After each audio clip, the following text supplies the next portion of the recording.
The war in Ukraine can seem like chaos, so we wanted to get an on-the-ground eyewitness report. Cliff Smith, an American investigative writer, is currently in the Ukrainian capital of Kyiv, and he sent us this report right after a Russian drone attack. Take a look.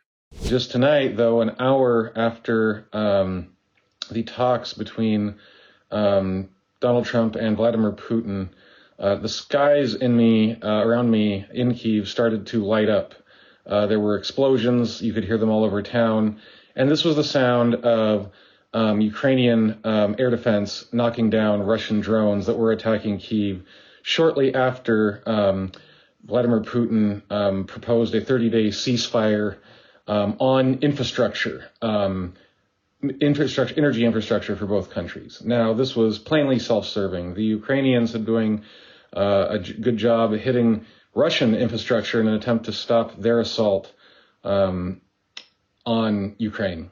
And this was plainly aimed at stopping that, well, not really stopping his aggression.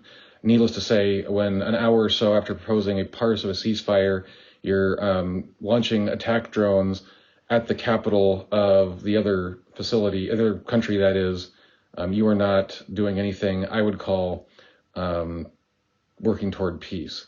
And I have to say, after being here, I've become aware that this is just something that Putin does. A couple of days ago, I was in Kharkiv. Kharkiv is a town about 20 miles from the Russian border. That is about a 6-hour drive from Kyiv. And Kharkiv, unlike Kyiv, while it has air defense, and while it has certainly tried to do what it can to protect itself from the Russian aggression, it does not have the same level of defense as the capital, which, while the drones reportedly have hit at least one innocent home tonight in Kyiv, many of them have been knocked out of the sky. In Kyiv, it's much more complicated. In Kharkiv, it's much more complicated. The devastation that has been laid there has been significantly greater, and it has lasted for a long time. The Russians actually put tanks into Kharkiv early in the fighting, and were pushed back by both local militias and Ukrainian military. However, while they were pushed out, it did not stop the bombardment. Just last year, 16 people were killed when Russia launched a glide bomb at the Ukrainian equivalent of a Home Depot. I was in the parking lot of the mall where this was hit.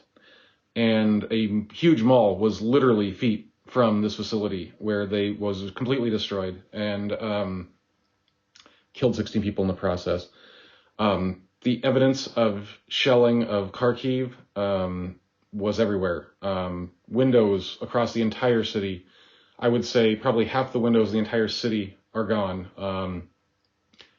Buildings in a particular neighborhood that is one of the most populated of the city.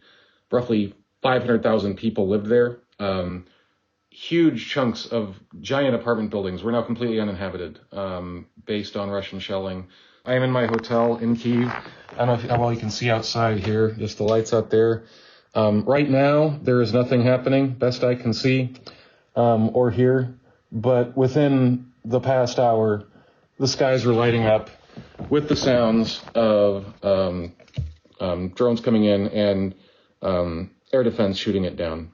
So when you're thinking about this issue, realize that this is going on to innocent Ukrainians all the time based on a war of aggression. And a lot of these are Christian brothers and sisters for all those who believe. And keep that in mind and keep them in prayer.